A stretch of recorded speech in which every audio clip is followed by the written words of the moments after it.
It's 3-2. It's 3-2. Warriors with the big victory tonight. Uh, Man, what an ugly game. I feel like, those games where like both teams are trying to lose it. It just felt like both teams are trying so hard to win this game and they wanted it so badly. Both teams were just like self sabotaging themselves. Um, but yeah, the Warriors pull it off at home. It's 3-2. Um, they're one game away from winning it all. And I think they're going to try to close them out in Boston, but I think Boston's going to respond. I think they're going to win at home at the TD Garden. Um, but it was crazy because this was the first time Boston lost back-to-back games since January. So, I mean, it's nuts. But yeah, I thought Boston played a great game in terms of that they established the pace of the game. They played a really slow game. They really try to slow it up, be really patient on offense in the half court. Um, and the score indicated that. I mean, 104-94, very slow paced game. And I felt like the Warriors were the better team and they should have they should have blown this game open. But they I thought Boston did a really good job of lulling them to sleep. It's almost like in that first game, the fourth quarter, Boston slows down the pace and they lull the Warriors to sleep, and then they creep back in the game and they take leads. And so I think Boston does a good job of like slowing you down.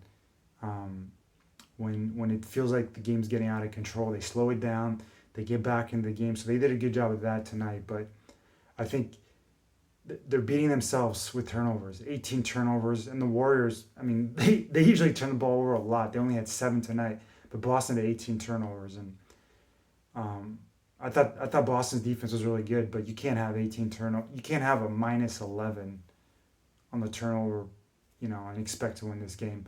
Also, they were really poor with their free throw shooting. I think they shot like 67%.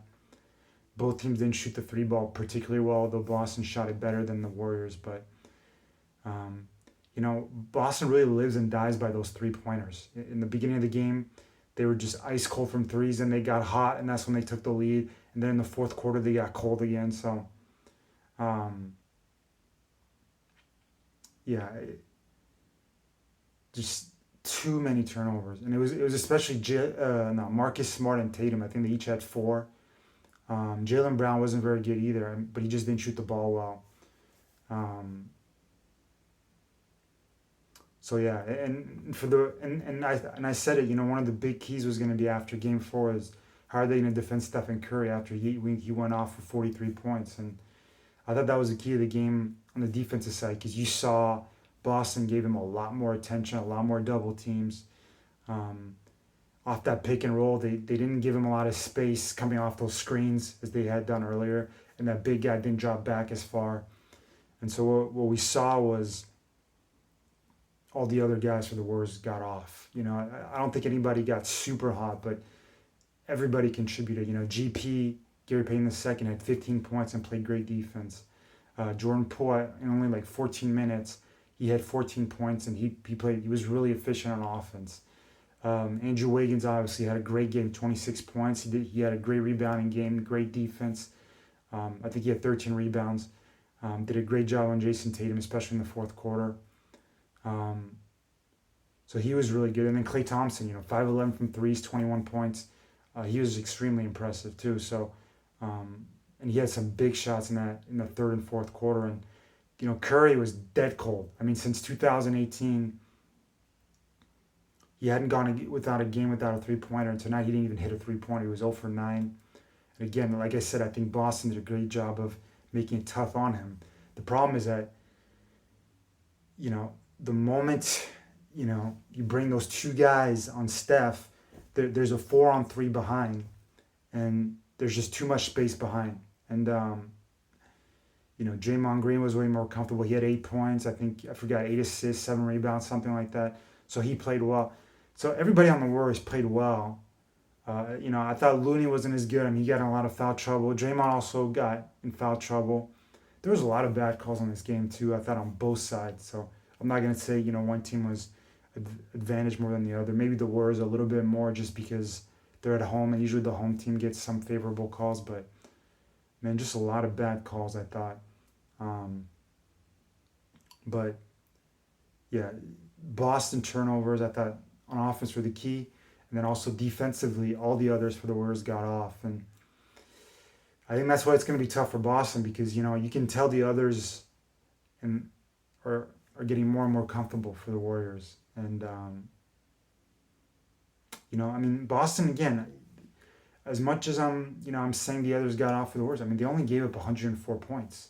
104 points to the Warriors. I don't know what they average. I think it's like 110, 114, but that's good defense. But a big part of that is because you're slowing the pace down of the game. So both teams have fewer possessions, and but in a game where the possessions are much fewer, your margin of error goes down, and so.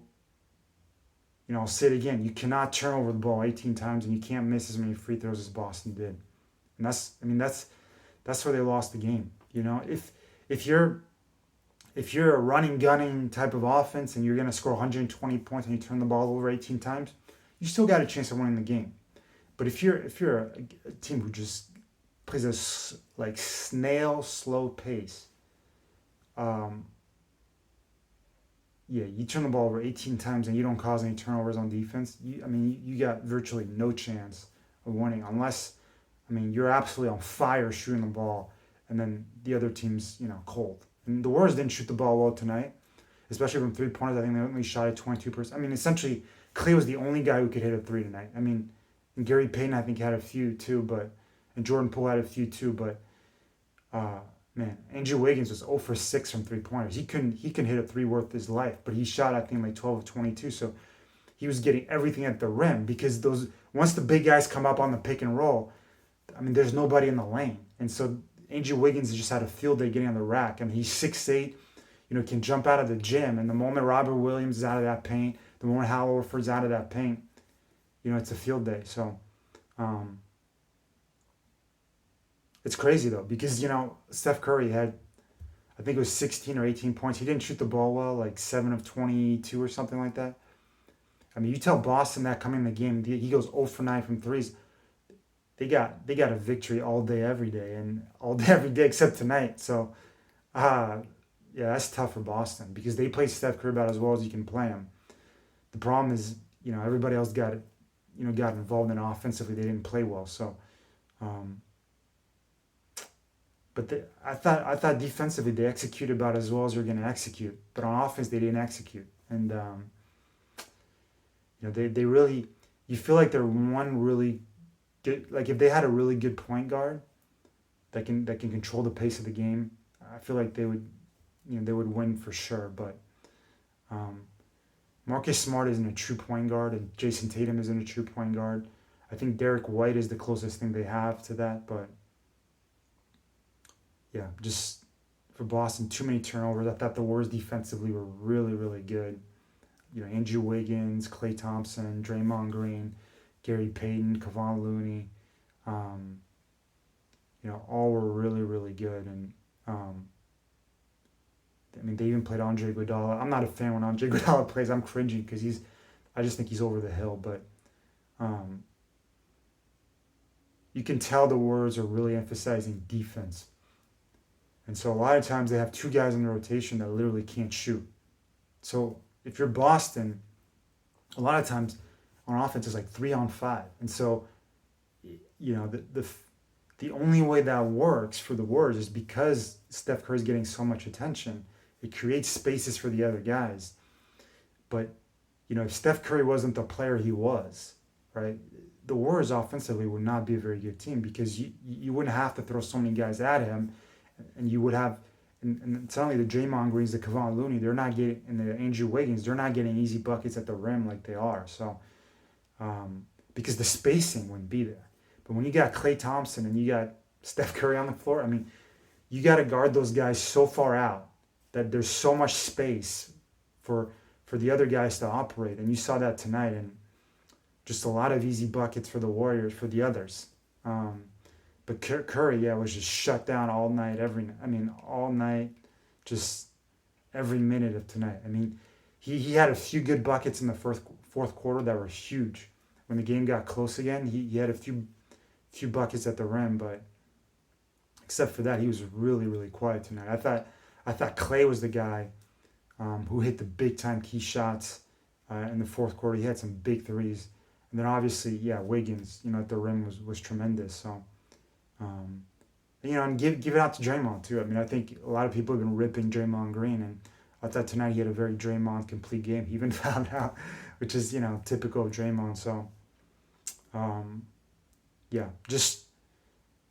But I mean, like I said, what an ugly game. Like I feel like both teams are trying to lose this one. It's like because and it's normal, It's such a big, intense game. Every possession, a lot of frustration, a lot of, every call is huge, and you're getting pissed at the refs. You're getting your emotions. I mean, there's this one play where I forgot what happened, but the possession ended, and essentially, I think Boston called a timeout, and Draymond Green just would not let Jason Tatum shoot the ball at the rim after the play was over, and he literally walked Jason Tatum all the way to the sideline. I just thought that just tells you the kind of intensity that's going on. It's intense. It's hard to get an open shot. It's defense at its highest level. You can tell both teams are emphasizing. I mean, Jordan Poole only played 14 minutes tonight.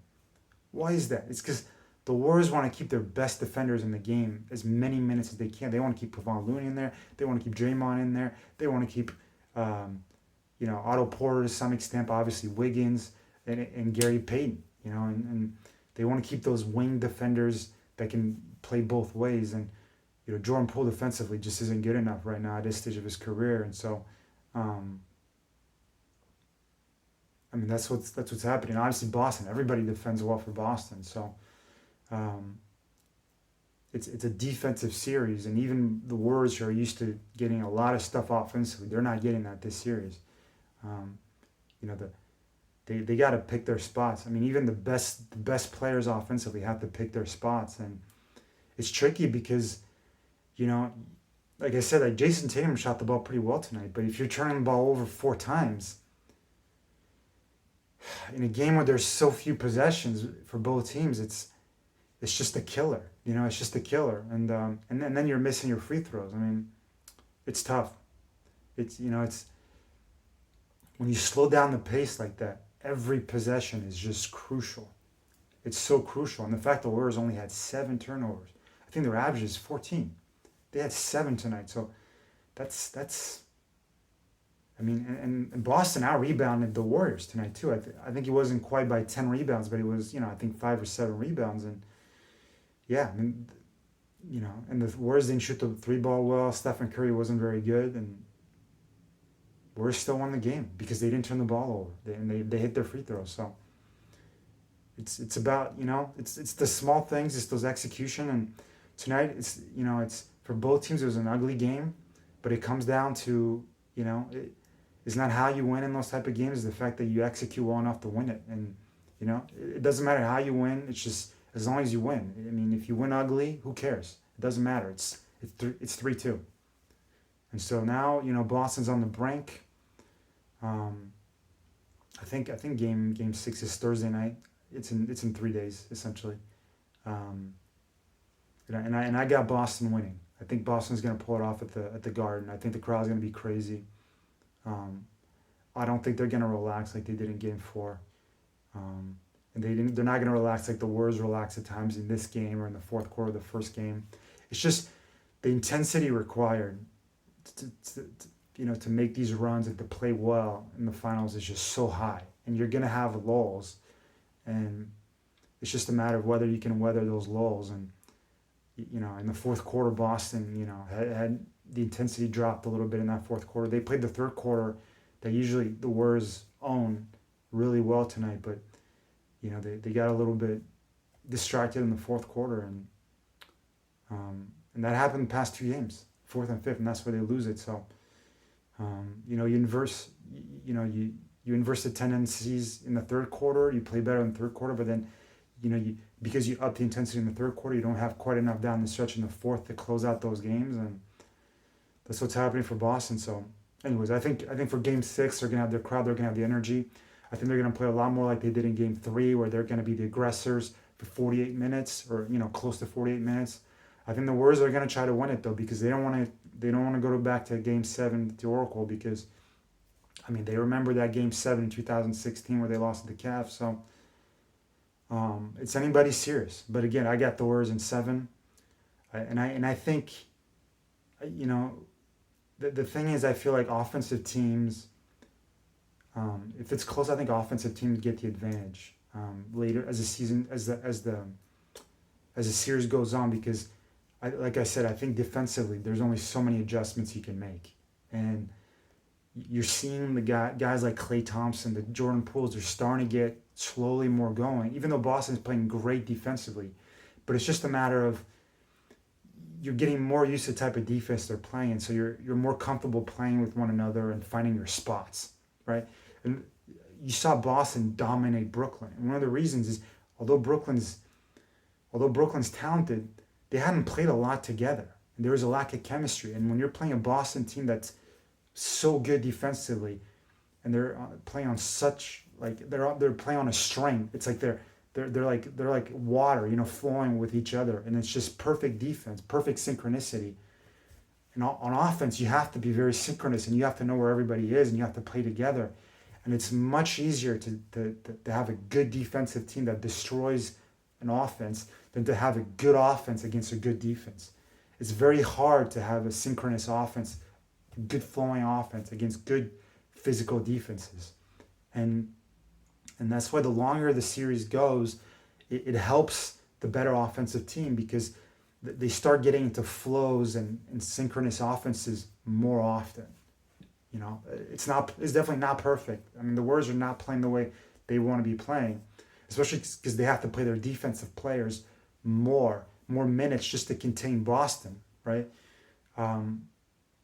But you're seeing those stretches where guys like Klay Thompson, I mean, he only had 21 points tonight, but 5'11", I forgot what he shot, but he was I think 7 of 14, but he was much more efficient, you know. Andrew Wiggins, same thing, much more efficient, you know. Gary Payton, much more efficient, because they're, on one hand, you know, like I said, Boston's focusing so many resources on stopping Steph Curry, it frees up everybody else, but also the other guys are just getting more comfortable. Draymond Green was much more comfortable tonight.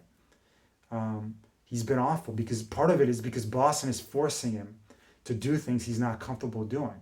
But as the series goes on, he's finding more spots where he can do a few more things and be more comfortable. Same thing with Kevon Looney. I mean, in Game 1, Kevon Looney was awful. In Game 3, Kevon Looney wasn't very good, because they weren't comfortable. Now they're starting to find their comfort level. And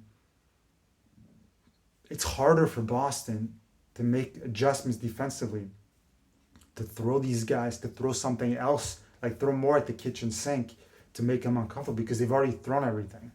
And so it's just more difficult to throw the Warriors off rhythm. So, you